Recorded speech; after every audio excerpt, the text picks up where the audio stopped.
Good morning, students. In this class, we are going to discuss advantages of water cooling system. Water cooling system. In the last class, we have seen different types of water cooling system. That is thermosiphon, pressure assisted thermosiphon, then thermostatic regulator, then evaporative and pressurized water cooling system. So first of all, advantages of water cooling system is heat transfer is uniform. Heat transfer is uniform. That is because the radiators we are using, and water takes up the heat from the cylinder and comes to the once again radiator where it exposes to the atmosphere. So heat transfer is uniform. Okay, rate of heat transfer is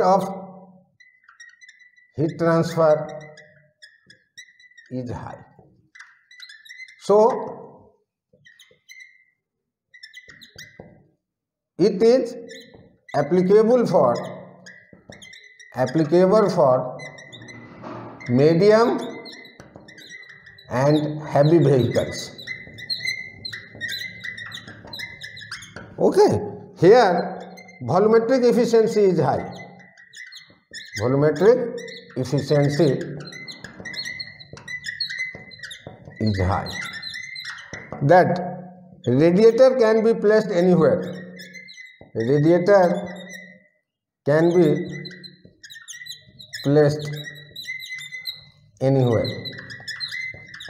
Not like air cooling system, frontal area should be more by using either fins or baffle. So this problem is overcome in this water cooling system. So this system is compact also. System is compact. So what are the advantages of water cooling system? Heat transfer is uniform, rate of heat transfer is high, wall temperature is less here. Wall temperature reduces. Okay, and it is applicable for medium and heavy vehicles because water takes away the heat from the cylinder. So volumetric efficiency is high here, radiator can be placed anywhere, system is compact, and wall temperatures are not very high. So these are the advantage of the water cooling system. Let us discuss what are the disadvantages also. What are the disadvantages? Because see, water cooling system, it consists of radiator, piping lines, okay, jackets are used. So this is costly. This is costly system. Then weight to power ratio is high here. Maintenance cost is more because more maintenance cost is more. Then there, since we are using water, so antifreeze solutions are required. Okay, so this is costly. There costly means lot of moving parts, so lot of parts are there like radiator, piping, hose. So system is costly, maintenance cost is more. Weight to power ratio is high, maintenance cost is more here because more parts. Antifreeze solutions are required, and cold starting problem will be there. Cold starting problem exists when the temperature is very low at the cold weather, because since the water we are using, so starting of the engine problem will be there. Okay, so disadvantages are this system is costly, weight to power ratio is high, maintenance cost is more, then here maintenance cost is more. There may be another problem, corrosion problem will be there. Corrosion, okay. Then radiator loggings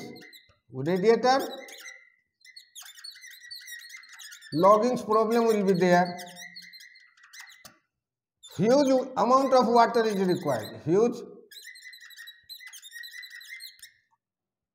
not huge, if the water level is reduced, if water level reduces, there is a system fails. Okay, so this is another disadvantage. So disadvantages are, this is costly, weight to power ratio is here high because weight is heavy, because so many things we are using like radiators, piping, hose. Maintenance cost is more. Anti-freeze solutions are required because water you are using, so it should not freeze in the cold weather. And cold starting problem will be there.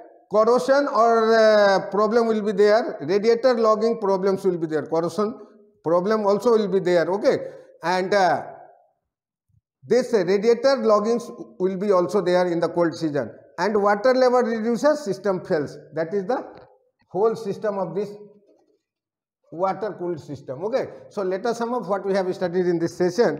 Advantages of water cooling system. So what are the advantages of? Heat transfer rate is very high here, and heat transfer is uniform all the parts. Wall temperature will be less. Okay, it is applicable for medium and heavy vehicles. Volumetric efficiency is high here. Radiator can be placed anywhere and system is compact. So these are the advantages of water cooling system. Disadvantages are, this is costly because so many parts are there. Weight to power ratio is high because more parts are there, so weight will be there. Okay, so maintenance cost is more because so many extra added parts we are using, so maintenance cost is more. Anti-freeze solution are required because in the cold season when temperature is very low, at that time this water gets frozen. So to not to freeze this water, that solution is used. That solution is called anti-freeze solutions. Okay, so anti-freeze solutions are required. Cold starting problem will be there because water is there, and if it freezes, then there will be problem for the starting of the engine itself. Since the water we are using there, so corrosion may be there. Scales, we can edit scales also. Scales problem will be there. Okay, so scales, corrosion, radiator problems will be there, and water level reduces, system fails, total system fails. Okay, so these were all about your water cooling system. In this unit we have already discussed what is lubrication, what are the types of lubrication, what is cooling, why cooling is required, what is the effect of overcooling, what is the effect of overheating, what are the types of cooling, that is air cooling, what are the advantages and disadvantages of air cooling, what are the advantages and disadvantages of water cooling system. This way I have completed the chapter also. Next day I will start new chapter. Thank you.